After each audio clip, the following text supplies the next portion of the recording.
Hey, George? Barb? Yeah, hi. I'm sorry. This is Barb. I'm only seeing half a screen. Is that how my computer is set up, or is that just... Aha, never mind. How's that? Remute.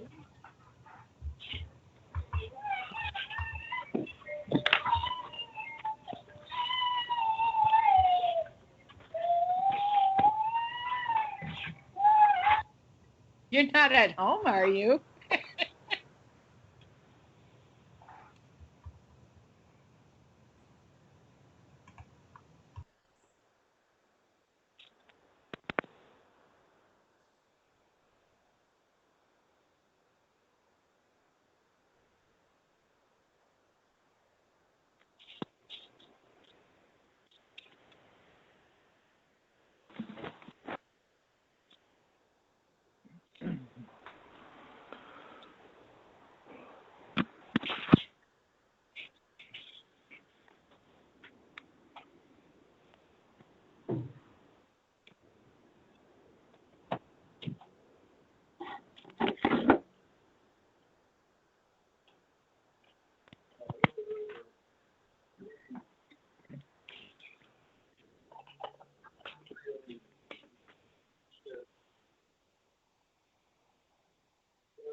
This is Barb. Has it started and I'm not hearing anything? I don't hear anything either. Paul, is that you? That's me. Hiya. How are you? I'm fine. Have you done any more research on the Tilsonville row there? No, there really isn't. Well, I have looked up who were the first residents, Uh-huh. and it was definitely integrated. There were four or five railroad waiters who resided in those units. Now, Yeah, whether they own them is I can't tell yet, but Uh-huh. yeah. Well, I'm sorry. I just this is Terry Kimker, and I accidentally cut myself out of here. So I think it's time for us to start our meeting. And so I want to welcome everyone to the August 24th, 2020 Heritage Preservation Commission Roundtable. I'm Terry Kimker. I'm the chair of the HPC. And just as a reminder of what the HPC does, we review applications for projects at heritage sites or within the heritage districts in the city of St. Paul. And we also serve as an advisory body to the mayor and the city council on municipal heritage preservation matters for the city of St. Paul, Minnesota. All documentation used for this meeting is available on the commission website at www.stpaul.com/HPC.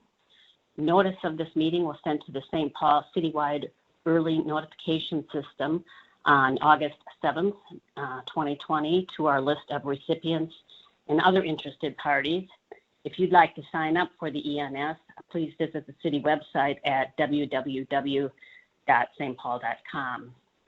And I know there's been a fair amount of interest in this meeting, both internally and with the public and other interested parties. And so I just want to remind anybody who may be on the line that this discussion today is intended for the commissioners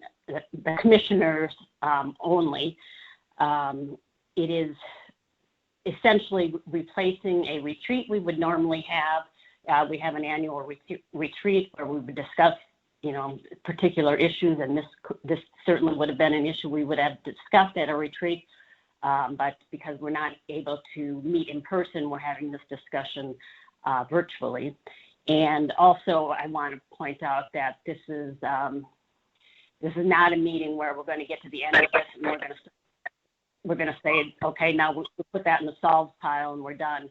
This is very much just the beginning of this conversation, and we do anticipate future meetings, possibly several future meetings, both internally and externally with public and other interested parties. And in fact, one of the questions I might put to the commissioners to think about during this meeting is what is the best way for us to engage with the public and interested parties on this issue going forward, to get their input on these important issues.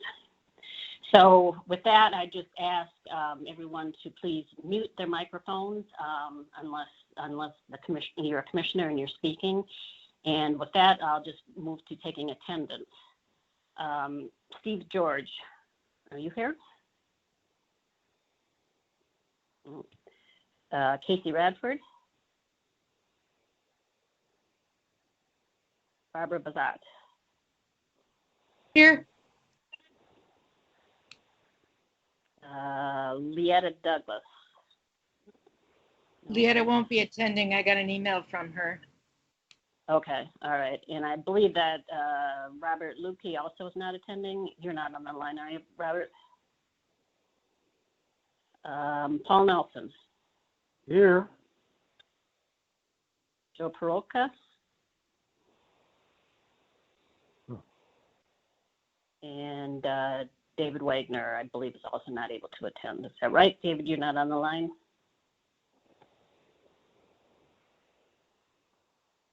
Let me just make sure I have everybody. Steve George, are you on the line? Did you get Stu? No, Stu's not able to attend, I believe. Thank you. And I got kicked out, so I'm here. Rob. Oh, you are here. Okay, all right. I'm sorry. Rob Lupke. That's right. Rob Lupke. And okay, so Steve George sounds like he's not here. Casey Radford. And Joe Peroka. Okay, so as you know, George sent around some materials to help us guide our discussion today. And basically we have two large questions and with some potential subtopics that we can explore, and we can certainly go beyond anything that's been suggested by George. But let me just start with the item number one, which is that historic preservation could result in economic exclusion, creating a contemporary form of redlining.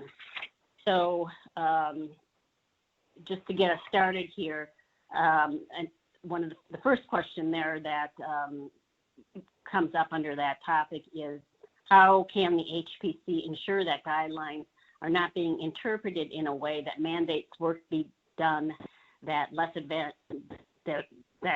advantaged residents cannot afford? Teresa, do you have any thoughts? Commissioner Bazat. One of the things is that I think we need to almost rephrase that, is that a statement that I think they are being interpreted in a way that mandates work that's difficult to afford. But number two, in terms of the goal or guidelines, I think one of our biggest problems that I really got to hear a lot about during the two conferences I just, quote, attended, end quote, virtually, was how difficult it is to maintain our job of adhering to national standards for historic preservation when those standards don't allow for the kinds of different types of work, materials, changes. So I think one of our baseline problems is that the national standards have got to be changed, but that's not going to happen So I see taking a parallel track, assuming that as time goes by as quickly as possible, those standards are altered to the extent that we have a little more leeway with guidelines and decisions. This is Nelson Chair Kemker? speaking. Pardon me? Whenever Nelson is done, this is Rob. I'd like to say something. Okay, this is Nelson. I have a question about this question for staff, I think. Does this happen? Do we find that, let's see the phrasing here, that less advantaged residents are somehow being excluded because of these regulations?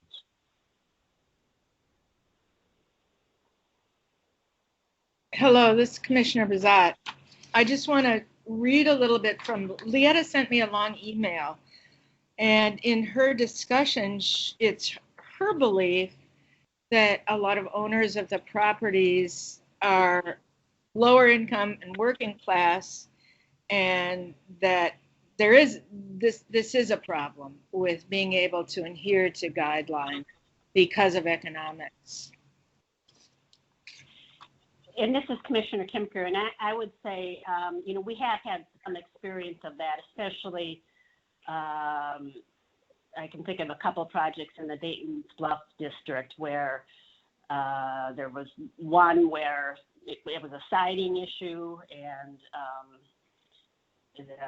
the contract they were given, they had, I can't remember if it was vinyl siding or anyway, some non-original siding on there that was just damaged in a storm.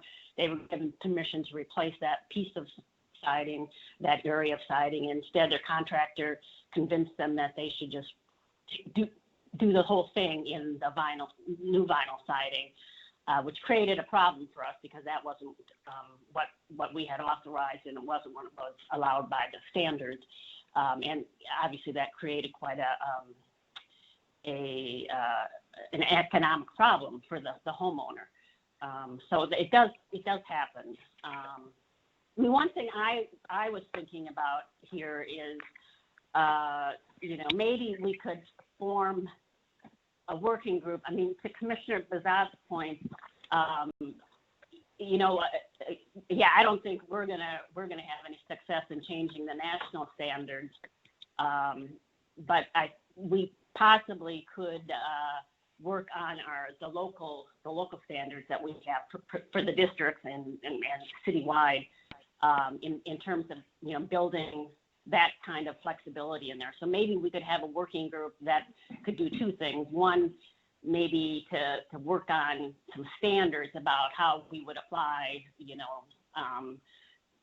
those issues of economic hardship, rather than just some of I think the Dayton Bluff standards or the guidelines say that we can take economic hardship into consideration, but there's no real definition around that.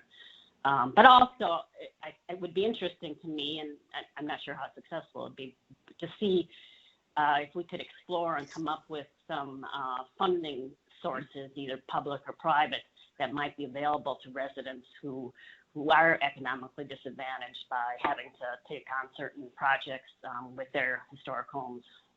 This is Commissioner Bazat. When Commissioner Lubke is done with what he has to say, I just want to toss one other idea on the table. Thank you. Sure. Commissioner Lubke? I wanted to kind of ground this conversation, I think, because before we talk about concrete actions or steps that we can take, I think we have to address the fundamental paradigm under which the current preservation system was created in St. Paul and nationally. And I mean, look at who takes advantage of the system today, the tax credits, state and federal.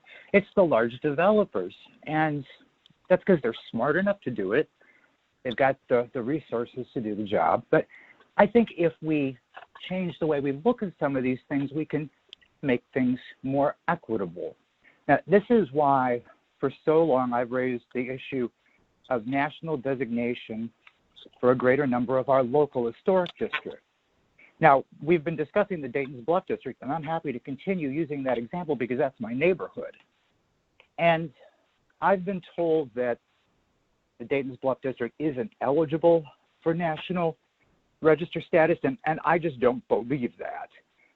I mean, going back to the very beginning, look at the way the district was created with surgical precision, down to the fact that my understanding is that the mayor at the time, his relative's property was conveniently carved out of the district. So, I mean, the district was created with goals in mind, but certainly not equity goals. So, I mean, if that becomes a motivation, then I think that we can leverage even the existing rules, even if they seem unwieldy, to accomplish policy objectives. Now, again, Dayton's Bluff, there's a significant amount of substandard rental housing in the local historic district in Dayton's Bluff.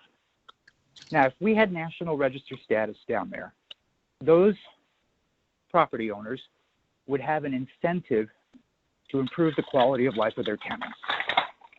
They'd see almost a huge subsidy to improvements to windows, heating plants, roofs, and that would have fundamental life improvements for tenants who are in that neighborhood. Exactly. But I mean, we never look at it that way. And I think begin with the end in mind. What do we want to see happen? We want to see affordable housing quality maintained and improved. Well, can we use preservation to do that? Maybe we can. But it's never been on the radar, like a lot of things, until we started talking about these issues more in depth as we are currently. So I just don't think we'll form this committee, we'll change this standard. I think it's living and breathing this equity as we try to define our goals. And I think that some of these tools can be put to use to achieve some of that. Thank you, Chair Kimker. Thank you, Commissioner. This Commissioner. Commissioner Rosat. Thanks. Thank you, Chair. One of the tiny little things, and this was just one little drop in this gigantic bucket of things that I'm still trying to absorb from these conferences, is many of the cities do not charge permit fees for residential work, and some of the permit fees are on a sliding scale for work in districts. So there's a very easy way to make a tiny dent in the equity issue because permit fees can sort of get out of hand. And I think that, knowing for those of us who participated in the preservation section of the city's laws, regulations, and codes, know that high permit fees that were proposed in the in that first proposal were very much an issue. But the other thing is, I guess when I see that phrase, overall preservation goal, what I was talking to somebody about this the other day, and we both agreed that this would be awesome. Maybe something doesn't have to be an historic district, but you can have a designated neighborhood. We just saw a huge survey on Miriam Park, and the reason that the authors of the survey gave for it not being an historic district was because there were very few architect-designed residences. Well, yeah, you go down, as you've heard before, my daughter lives in Frogtown, and I take a different route every time I go to visit her just to go up and down the streets between Dale and Marion. And there are rows and rows of houses that are not architect designed. They're not in mint condition. Some need some work, as Commissioner Lubke was saying, with roofing and repairs. But to provide funding for that kind of work on a low or no interest basis would be a huge deal. If we want to look at livability and all of the other things that everybody talks about a town, these houses are part of it. And I think our biggest focus should be on residential neighborhoods. Those federal tax credits that Commissioner Lukey was talking about, go for the big buildings. We've seen a lot of infill stuff in Lower Town. We've seen a lot of renovation work in Lower Town and in the Raymond Historic District. And all of those folks are getting federal tax credits, which I think should require them to provide affordable housing, but that's another issue. So I think, here's one of the phrases that Lietta used Commissioner Douglas used in her email, is that, talking about the majority of homes and even commercial buildings in some of the neighborhoods in St. Paul are over 100 years old. What if there was funding to help the homeowners and building owners preserve these establishments? These places are historic too, but usually the owners are people of color and working class families, and it would be a win-win to help people preserve these buildings. I'm kind of condensing what she said, but I think her comments are in line with what, at least I certainly believe, would be a huge step forward in St. Paul for preservation. Thank you. Thank you, Commissioner Bazad. Anybody else want to weigh in on this, or kind of a related topic? I don't think there's any question that workforce housing is National Register eligible.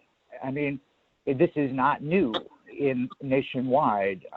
It's done. One of the last things I did on the commission in Winona was trying to develop a district of shotgun houses that were factory worker housing in the east end of that city. So I mean, it absolutely works. And I mean, the education part of it too. I mean, we have people on Summit Avenue telling us they didn't know they lived in an historic district and they bought $100,000 worth of windows. So there's a lot of barriers. But I still say tax credits for homeowners and even for renters, a way to really improve the quality of housing stock in our working class neighborhoods. And we just have not chosen to pursue it thus far. This is Nelson. I think what Rob has said is very good, and a good way of thinking about things. But let's just be clear that tax credits and other stuff are not very much available. Nothing locally, nothing about local designation makes any such thing available. So it's not simple. And yes, wouldn't it be great if there were money available for people? Where does it come from? It's totally outside of our power to make any money available for anybody. Commissioner Nelson, or Chair? Yes. In response to Commissioner Bazak. Commissioner Nelson, I know that we don't have the authority to provide funding, but I think if the HPC can put pressure on funders, and it does arise from education. There are I think education of the city council. I think there are a lot of other organizations within the city and the state, like the Minnesota, what's it called? The Minnesota Housing Finance Agency.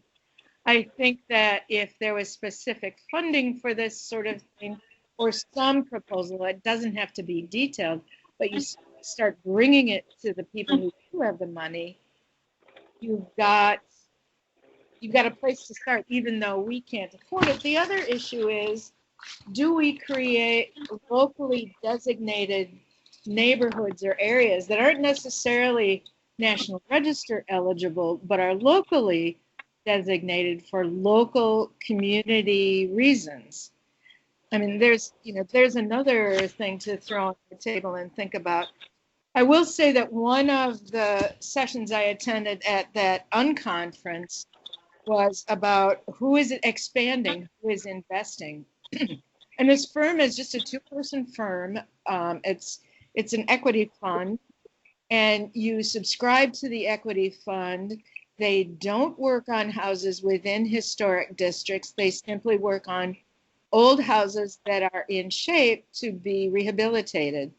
And their equity fund, they require that people live in it for something like 3 to 5 years so that they're not flipping these houses.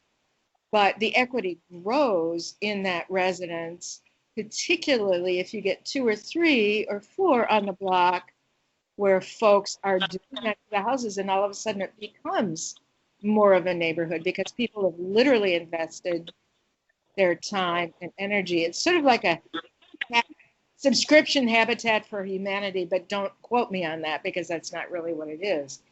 And then lastly, the other thing we saw as commissioners, a fabulously successful application in an infill house where the contact for Habitat for Humanity was absolutely interested in what needed to be done to design this house so that it would be compatible.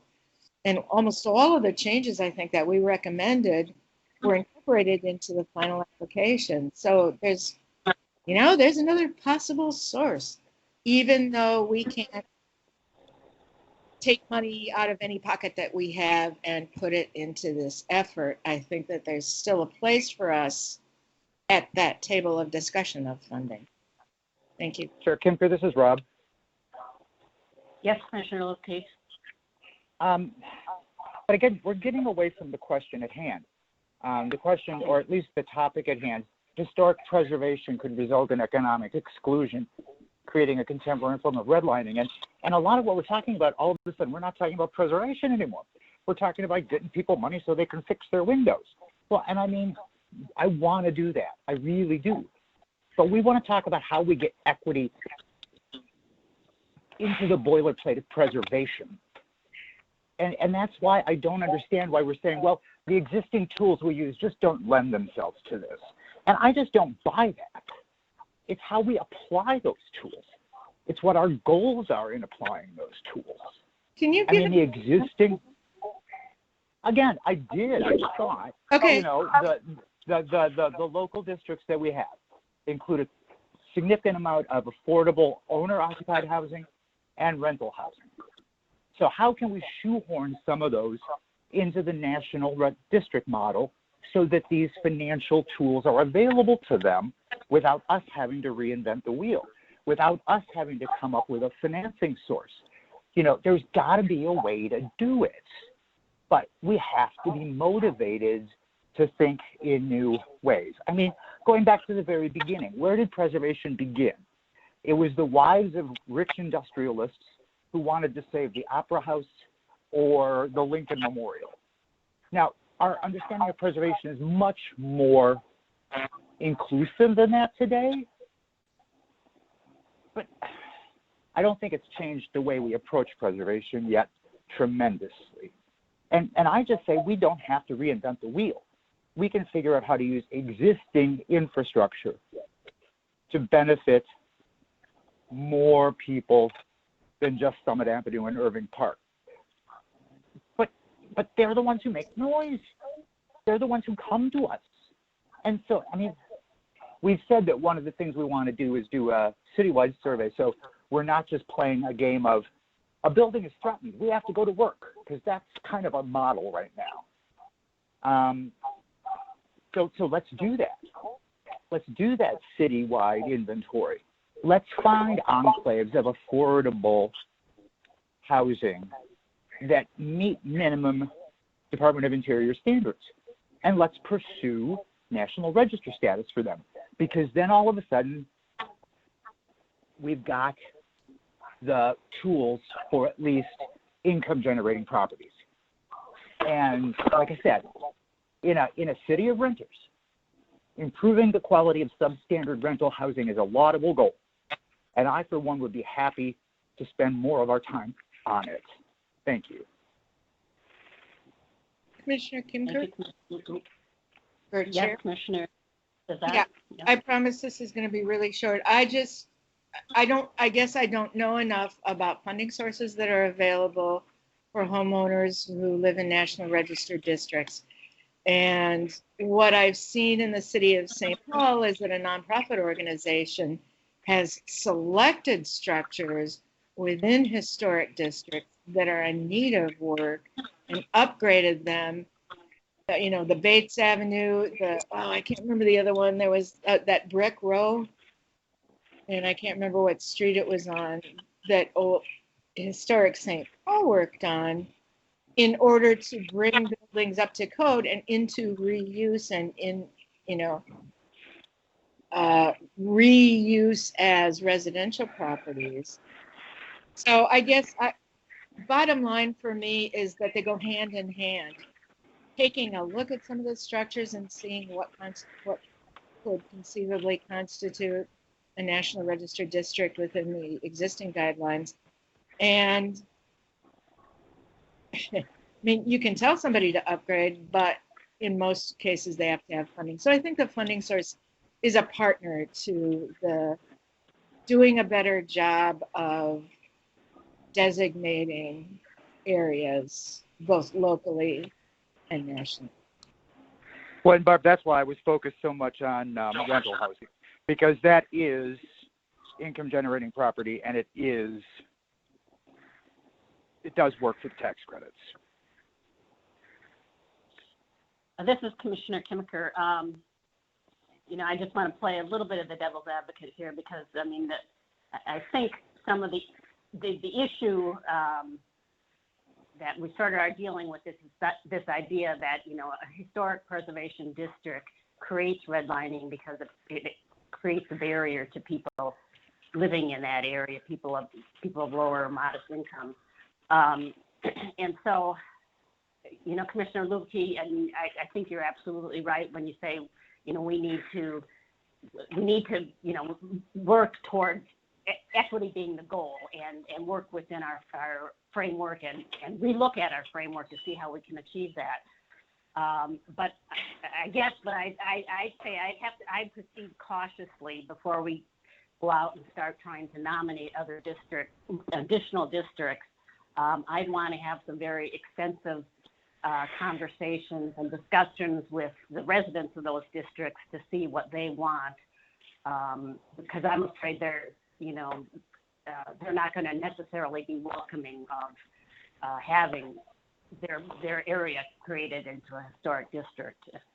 Well, except Matt, Commissioner Kimker, right now, if you're in a local historic district, you have all of the burdens.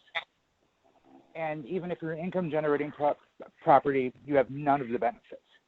So there is zero downside to National Register status for a local district. Now, it takes education, I'll grant you, but there's zero downside for residents.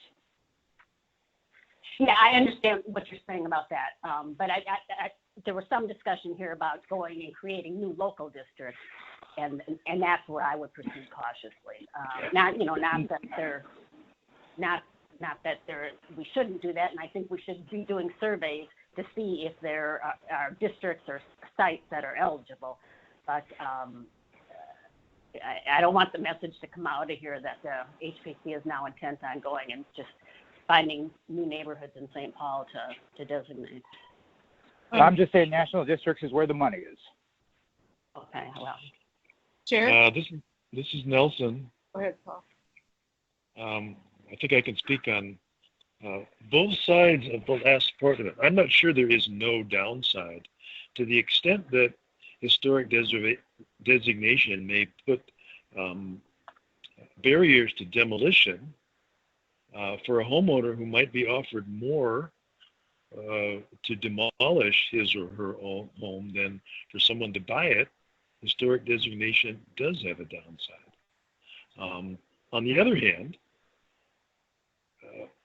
insofar as preservation of low-cost housing is concerned, where demolition is exactly the enemy, then historic designation, although historic designation can protect to some degree that old, relatively cheap housing that is affordable today.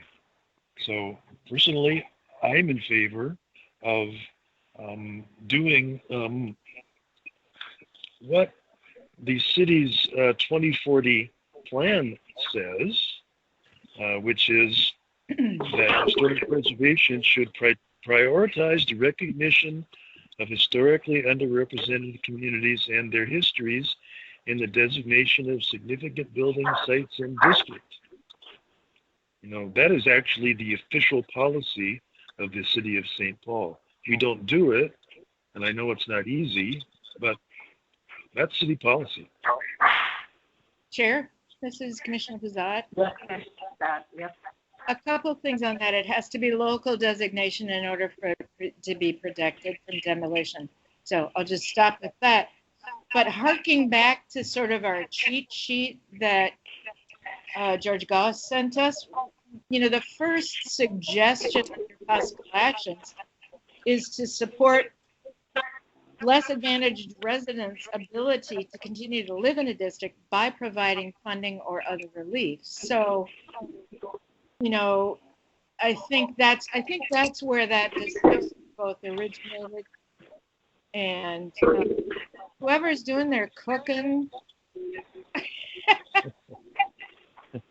mute your microphone while you're cooking.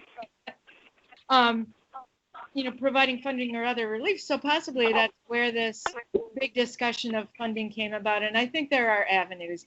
And I think that it isn't against the work of the commission to assist in finding those avenues for homeowners who are interested, who live in a district such as Dayton's Bluff, because frankly, right now, that's really the only designated historic district that could be called in any way a working class district. So there's that. And I think the other question about regulatory impacts might have to do with it does end up harking back to the standards because, are there acceptable windows for a smaller home that isn't high architectural value, but would still maintain? I'm not saying we should change guidelines. This is just wondering how those guidelines might be reconsidered in light of providing some relief. And I don't know what kind of relief, but I think the thing that Commissioner Nelson pointed out is super important.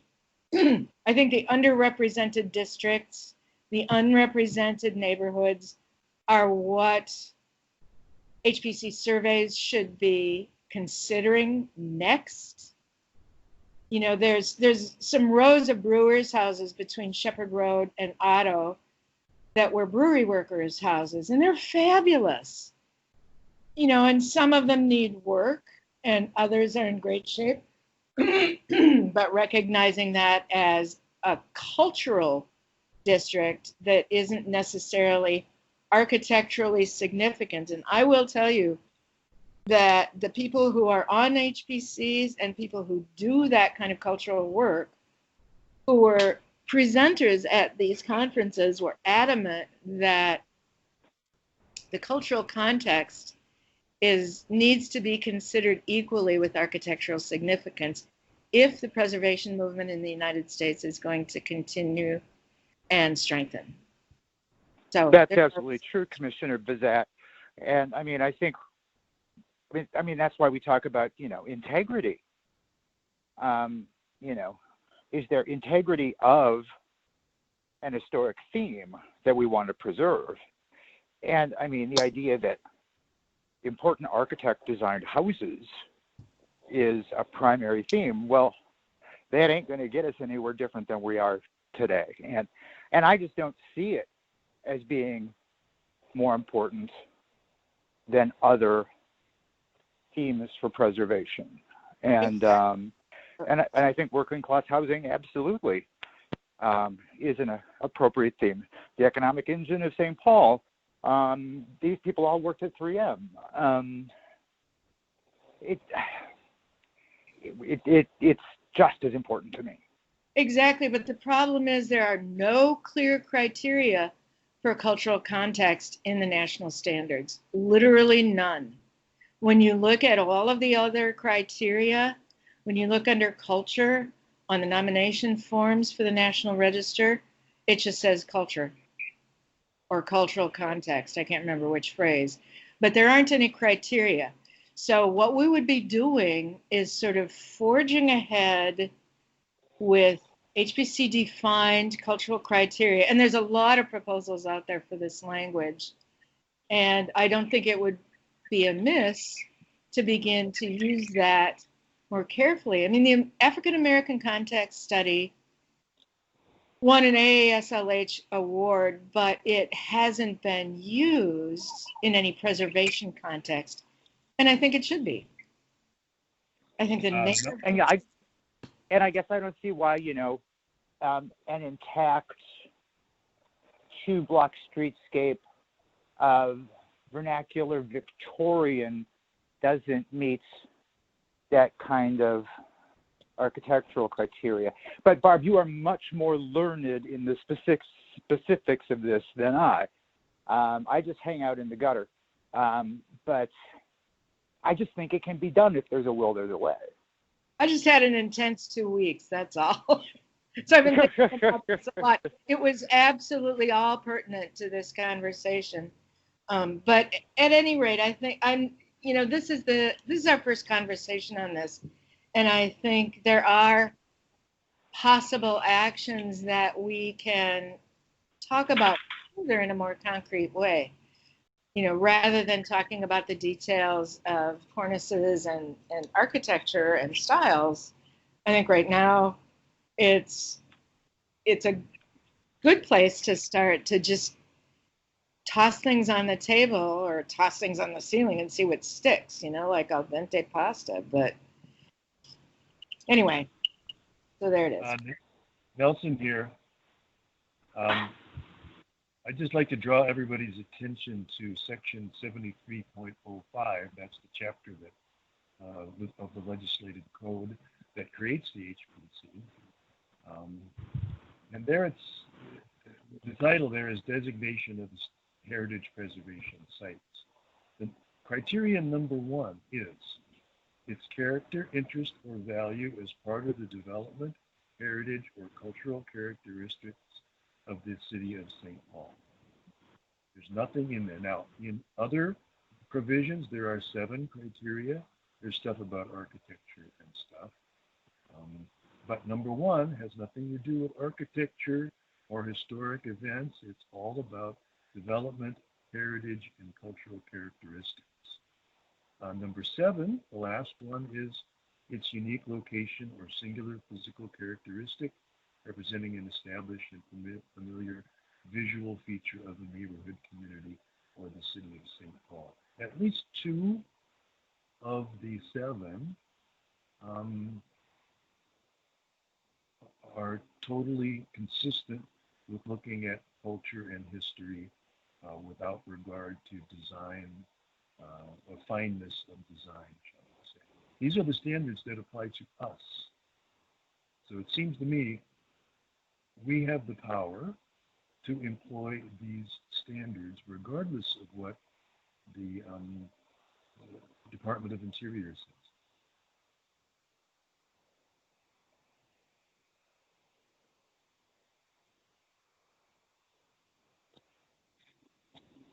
Well, not quite. It also says we have to, that our task is to use the Secretary of Interior's standards. I'm looking at another part of that code, section 73. And where's that? Don't leave me here. I just lost. I got too many tabs going.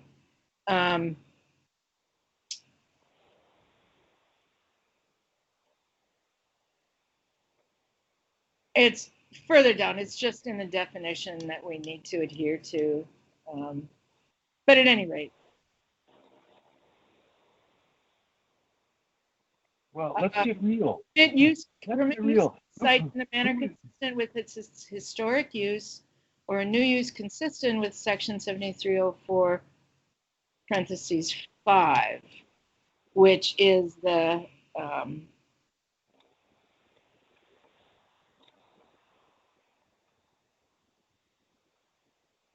except that. Hold on, I'm trying to find where they choose. At any rate, in order to maintain CLG status, certified local government status, our decisions need to be based on the standards, national standards. But expanding the cultural part of the standards, there's a lot of small print and there's a brand new preservation brief I just learned. I haven't looked at it yet regarding cultural context. So we will have very soon a basis on which to make the decisions, not primarily based on the architecture, even though the architecture will be folded in. So there's hope. I mean, things are changing on the national front. Can I just ask a question about that? I gather the nub of what you're saying is 73.05, which lists those 7 criteria, is really just the national criteria, which must be interpreted according to national standards, or put another way, there is no local flexibility whatsoever.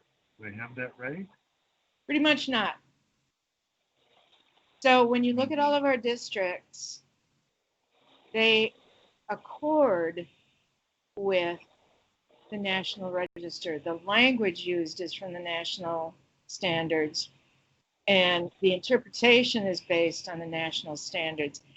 But one of the things I just learned last week is that the standards are in the process of being changed for the better, and that I haven't yet read the proposed preservation brief, but it will provide, according to the guy from the National Trust who presented this, it will provide a greater flexibility in using cultural contexts as strongly as architectural significance. So cultural significance and architectural significance may soon become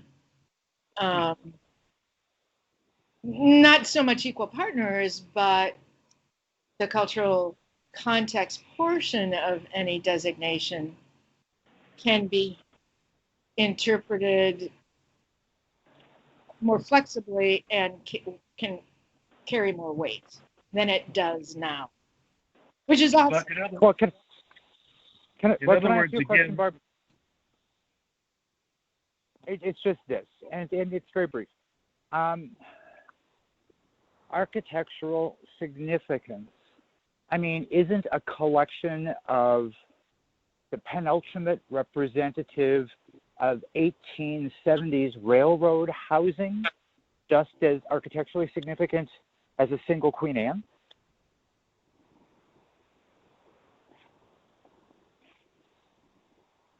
You know, if I could just, this is Commissioner Kimker, if I could just interrupt here. I think sort of really getting into the weeds on statutory and legislative interpretation here, which I think is probably more detailed than we really need to have on this initial call, even though I think it's important and it's very helpful. And I suggest maybe we move on to our second topic.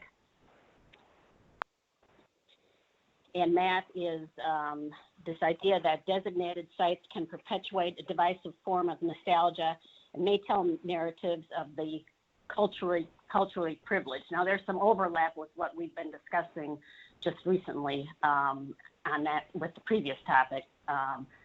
But I think it's an important, we can maybe broaden that out a little bit more and discuss how we can do a better job of preserving all these aspects of communities built in cultural environment, including all peoples or cultures, history, technology, and craftsmanship. Exactly. Madam Chair, Madam Chair, just to let you know, I'm sorry, I have another meeting at 4:30. I have to leave. Okay, thank you, Commissioner Lubke. Okay. Shoot. This is Nelson again. Well, I gathered from our previous discussion that the answer to this question is that we can do nothing because we are bound by whoever is interpreting national standards. Well, this is Commissioner Kemker. I think it's not quite that dire. I mean, there is some restriction with the national standards. I'd say a couple of things. One is that, where we left off late last year and early this year is we were re-examining our local guidelines for all the different districts and trying to come up with one comprehensive guide. And as part of that, we were meeting with the local districts and getting their input on that, which I think is important, and I think that needs to continue. So again, I don't want to get into a detailed discussion about what the law says and how we should interpret that. But I think there's lots of things we can do to broaden this discussion about who can be part of historic preservation in the city of St. Paul. And the Culture and Outreach Committee, again, before things kind of all shut down, that is something that we were discussing, and it's kind of been my stalking horse for a long time, and that is to have some outreach to the communities who are not historically represented in the preservation discussion.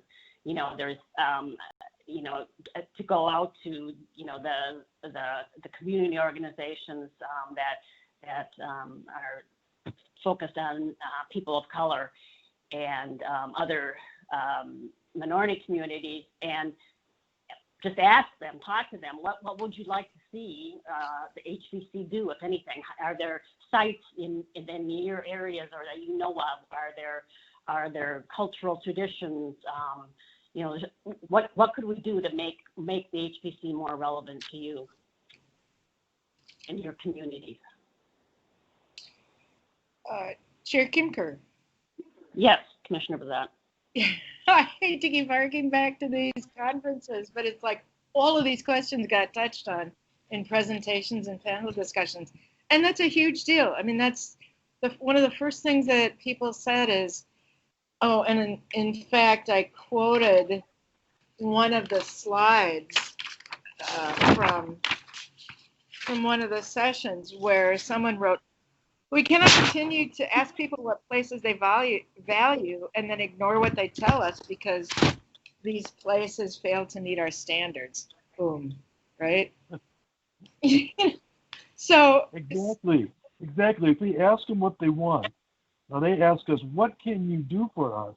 And our answer is nothing. What is the point? If the only thing that gets you anything is national designation over which we have no control, then why would anybody bother to talk to us? Well, I think this is Commissioner Kimker. It isn't true that, I mean, we have locally designated sites that aren't nationally designated sites.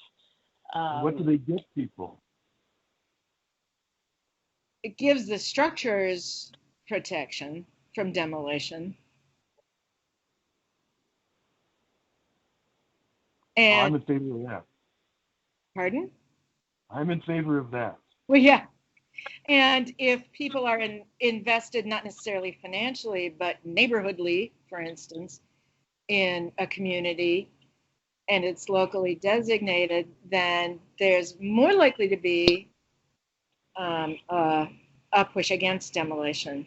One of the interesting things that came up in the conversations about culture, well, the session was actually called Identifying and Tackling Implicit Bias in Preservation. And people talked about both a value gap in whose voice counts the most. Is it the developer? Is it the people with money? Is it the people who live next to a building or a landscape? Another interesting gap that they talked about was the credential gap, where preservation vocabulary is special. It's focused. It's different than the way we, talk normally. And if you haven't got the degree, for instance, in, a master's in heritage preservation, are you as important as somebody living next to that barbershop that's been in the neighborhood for literally 105 years? And what I think the St. Paul HPC has done a really good job of is not focusing on the letters after anybody's name, but on the communities where we all live and, our interests and knowledge about these. So, at least we've got this head start. But still, I'm just going to keep coming back to that phrase about we can't keep asking people about what they value if we can't do anything about it. And I don't think our hands are tied. I think there are opportunities. One organization, and I can't remember what city it was, has put together a set of training for folks about how to use simpler language than, the special vocabulary that we might tend to use as preservationists. And then another one, there were so many different sessions on people who actually do this work in various areas. There was one who is Bacadine. He's lives on the Navajo reservation. And they put together this fabulous guidebook for the rangers who staff the various national monuments and landscapes on their reservation properties. And they've put together a guidebook for media for how to speak respectfully and write respectfully about their areas. So coming to the table means tossing our biases and just sitting down and listening. And then find tables. This is Commissioner Kimker again. That that the reaching out to these different communities, I think, is critical. And obviously, the issue, right, is to listen to them. And I think one thing that could help there, very importantly, is we have a number of openings on the commission, and it sure would be nice if we could, invite, encourage, get more people who live in or are represented in those communities to serve on the commission. That would help all of us, see these issues more clearly, I think.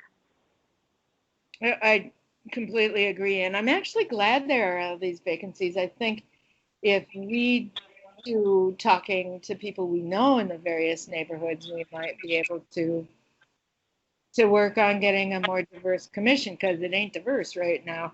One of the other, I just have to say, in terms of the biases we come in with, one gentleman put up a slide, the last sentence of which was, moving beyond feel-goodery needs to be the central mission of historic preservation.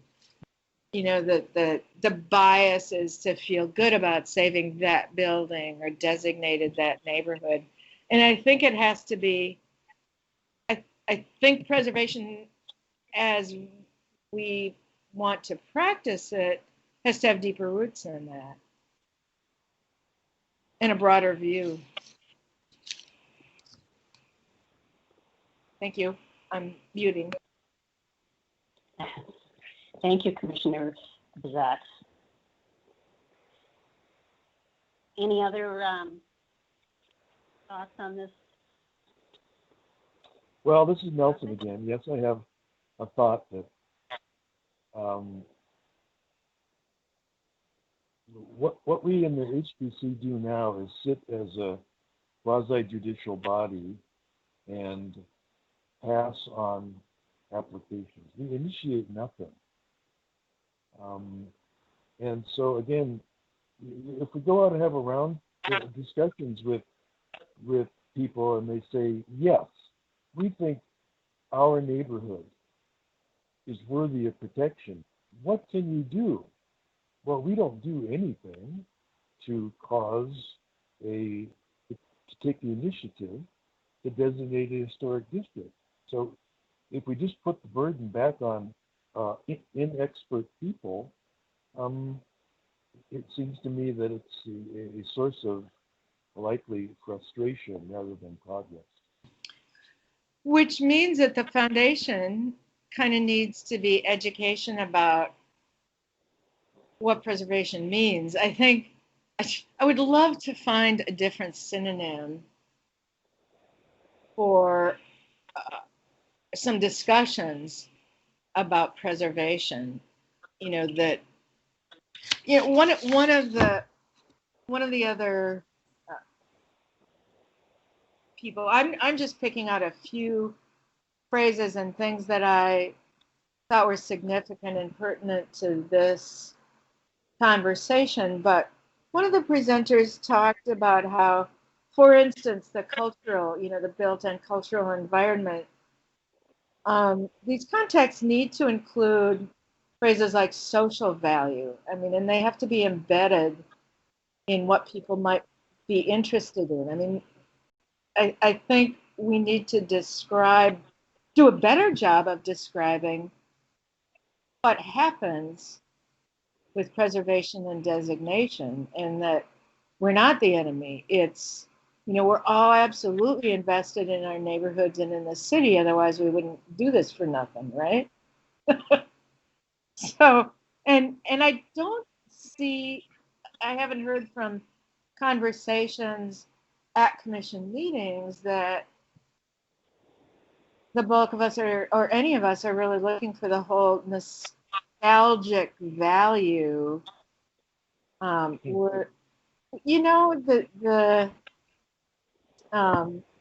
We just happen to see applications that come from historic districts because that's what we do. And so some of the focus on changes of standards that we can use as a foundation for decisions can include, for instance, the use of a building, not necessarily its architectural significance, and plus that use can have changed. It's not a nostalgic freeze of the original use. It's like the building in the Midway survey, the Hamlin Hotel, where Bayard Rustin stayed, and there was a protest, and he had come to the city to give a couple of speeches. That's a huge event in the history of St. Paul, and it happens to be represented by a physical building. So you get those mixtures of culture and structure. So, and, even preserving significant aspects, I think, if nothing else, at least interpreting. For instance, if the building's gone, working to interpret a site as significant, because we are the Heritage Preservation Commission, and that's part of heritage, all the things.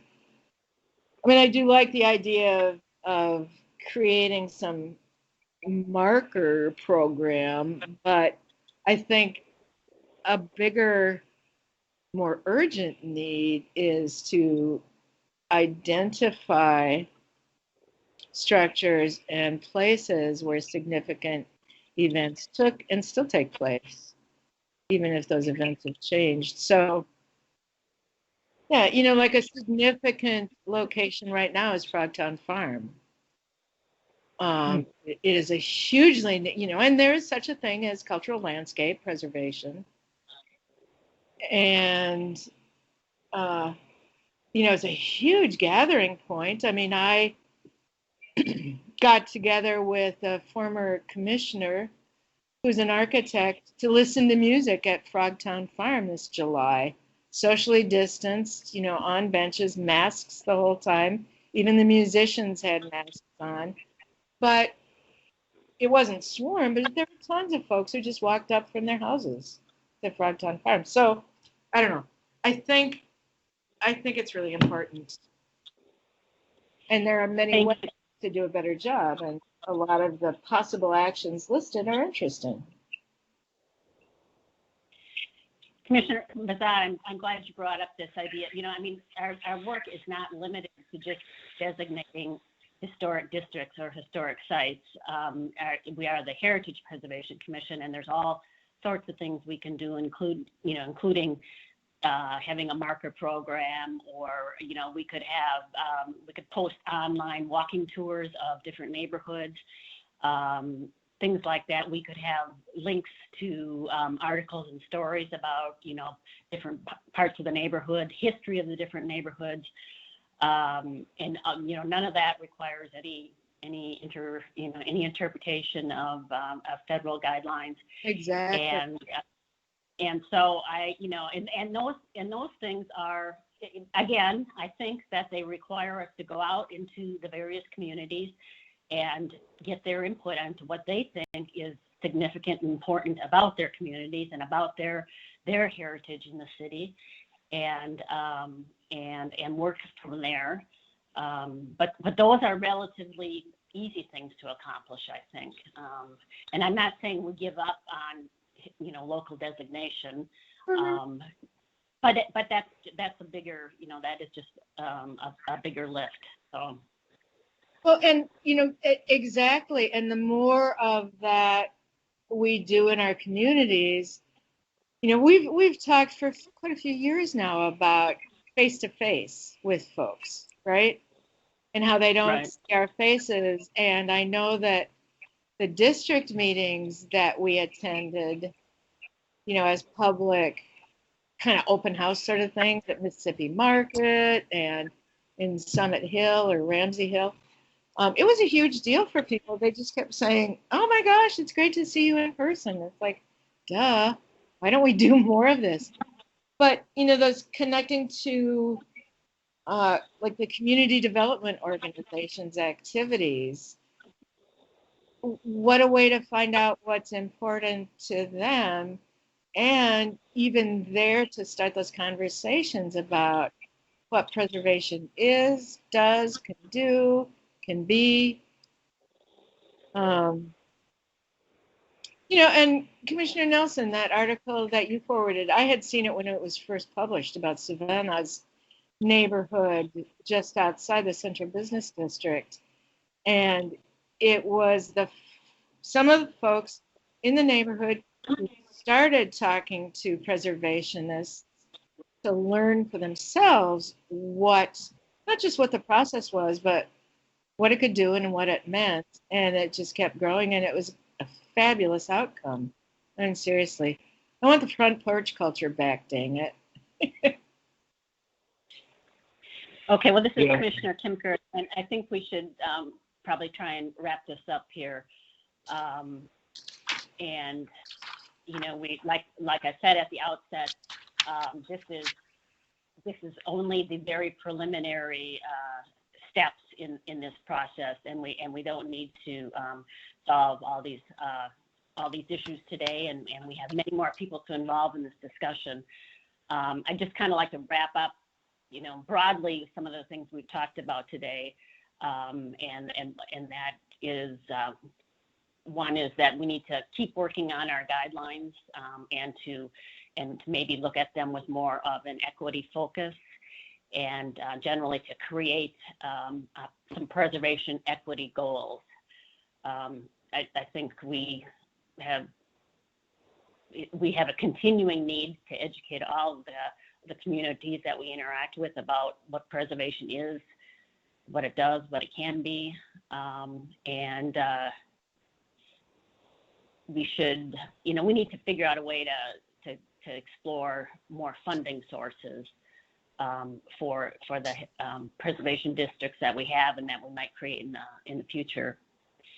And I know Commissioner Bizat, you talked about considering cultural districts, which I think that's an important issue too, and to find more ways to focus on community preservation.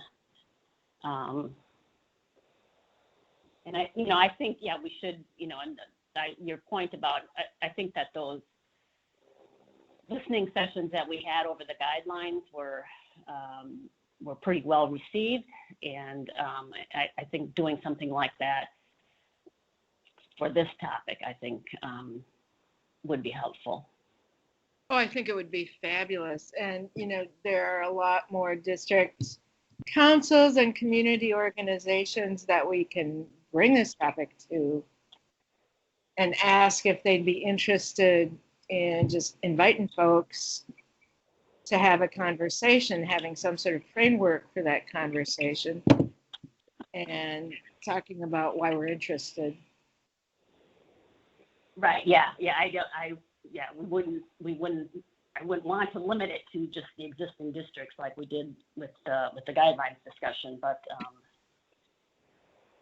I think that would be a great opportunity for us. Yeah, the neighborhood associations could be, a first dipping our toes into the water too and taking a look at some. I didn't realize how active the Frogtown Neighborhood Association was. Yeah, they oppose any historic designation. No, well, to be honest, I do love the mural on the side of that building at Dalen University that's development without displacement. That mural is gone because the building is gone. That's what I drove past it just a few weeks ago, and I thought it was still there. Oh shoot! All right. Well, I hope somebody repaints it somewhere, because that's how it's gone. The whole model cities thing absolutely demolished the older housing stock to build new, sort of without much sensitivity.